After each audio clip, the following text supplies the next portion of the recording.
ಬೆಂಗಳೂರು ಗ್ರಾಮಾಂತರ ಕ್ಷೇತ್ರದ ಕುಣಿಗಲ್ನಲ್ಲಿ ಸದ್ಯ ಇವತ್ತು ಡಾಕ್ಟರ್ ಸಿಎನ್ ಮಂಜುನಾಥ್ ಅವರು ಪ್ರಚಾರವನ್ನ ಮಾಡ್ತಾ ಇದ್ದಾರೆ. ಇವತ್ತು ಅವರು ನಮ್ ಜೊತೆ ಮಾತಾಡ್ತಾ ಹೋಗ್ತೀನಿ. ಸರ್, ಇವತ್ತು ಕುಣಿಗಲ್ನಲ್ಲಿ ಸಾಕಷ್ಟು ಅಬ್ಬರದ ಪ್ರಚಾರವನ್ನ ಮಾಡ್ತಿದ್ರಿ, ಏನ್ ಅನ್ನಿಸ್ತಿದೆ? ಇದು 2ನೇ ಬಾರಿ ನಾವು ಕುಣಿಗಲ್ನಲ್ಲಿ ಪ್ರಚಾರ ಮಾಡ್ತಾ ಇದ್ದೀವಿ.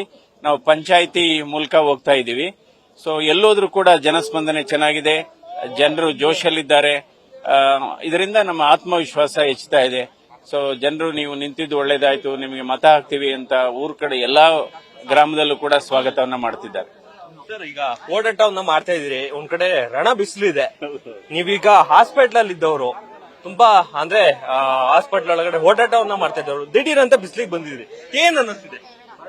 ಈಗ ಅದೆಲ್ಲ ದೃಷ್ಟಿಕೋನದ ಮೇಲೆ ಹೋಗುತ್ತೆ ನೋಡಿ. ಸೂರ್ಯನ ಬೆಳಕು ನಾನು ಅಂದ್ರೆ ಕತ್ಲೆ ಇದ್ದಾಗ ಸೂರ್ಯನ ಬೆಳಕು ಬಂದ್ರೆ ನಾವು ಅಯ್ಯೋ ಸೂರ್ಯ ಒಳ್ಳೆಯವನು ಅಂತ ಹೇಳ್ತೀವಿ. ಅದೇ ಬಿಸಿಲು ಬಂದಾಗ ಸೂರ್ಯ ಸರಿಯಿಲ್ಲ ಅಂತ ಹೇಳಕ್ಕಾಗತ್ತಾ?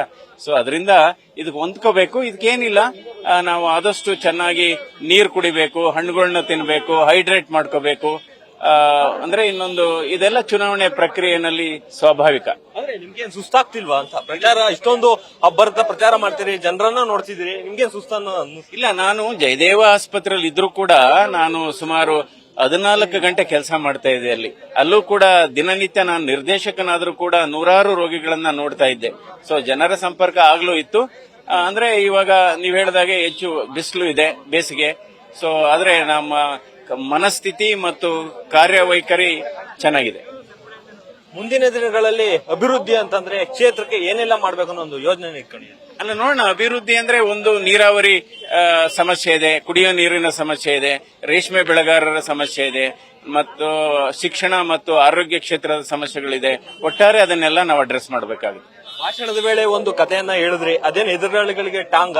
ಇಲ್ಲ, ಟಾಂಗ್ ಏನಿಲ್ಲ, ಅದು ಸ್ವಾಭಾವಿಕವಾಗಿ ಹೇಳೋಂಥದ್ದು. ನಾವು ಟಾಂಗ್ ಕೊಡೋ ಪ್ರಶ್ನೆನೇ ಇಲ್ಲ. ವೈಯಕ್ತಿಕ ಟೀಕೆಗಳಿಗೆ ಹೋಗಲ್ಲ, ಯಾಕೆಂದ್ರೆ ಟೀಕೆಗಳು ಸಾಯುತ್ತವೆ, ಸಾಧನೆಗಳು ಜೀವಂತವಾಗಿರ್ತವೆ.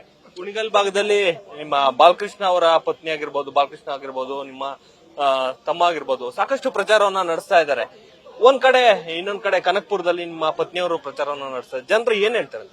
ಅಲ್ಲ, ಯಾಕೆಂದ್ರೆ ಇದು ಬಹಳ ದೊಡ್ಡ ಕ್ಷೇತ್ರ. ಇಡೀ ಕರ್ನಾಟಕದಲ್ಲೇ ಬೆಂಗಳೂರು ಗ್ರಾಮಾಂತರ ಲೋಕಸಭಾ ಕ್ಷೇತ್ರ ಅತಿ ದೊಡ್ಡ ಕ್ಷೇತ್ರ. 29 ಲಕ್ಷ ಮತದಾರರಿದ್ದಾರೆ.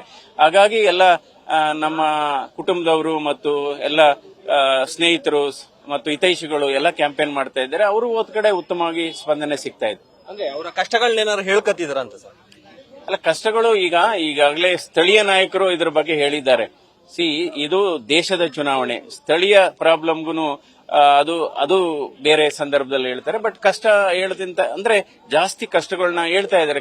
ಅವ್ರದ್ದು ಮೇನ್ ಪ್ರಾಬ್ಲಮ್ ಏನಿದೆ ಅಂದ್ರೆ ಇದು ಯಾವುದು, ಕುಡಿಯುವ ನೀರಿನ ಸಮಸ್ಯೆ ಮತ್ತು ಕೆಲವು ಕಿರುಕುಳ ಆಗ್ತಾ ಇದೆ, ಕೆಲವು ಕಂಪ್ಲೇಂಟ್ ಮಾಡ್ತಾ ಇದ್ದಾರೆ. ಅಂದ್ರೆ ನಮ್ಗೆ ಯಾವುದೇ ಕಾರಣ ಇಲ್ದೇನೆ ಕೇಸ್ ಹಾಕುವಂತದ್ದು, ಈ ತರ ಸಣ್ಣ ಪುಟ್ಟದ್ದು ಹೇಳ್ತಾ ಇದ್ದಾರೆ. ಅಂದ್ರೆ ಈ ಕುಣಿಗಲ್ ಭಾಗದಲ್ಲಿ ಸಾಕಷ್ಟು ಹಲ್ಲೆಗಳಾಗ್ತಾ ಇದೆ.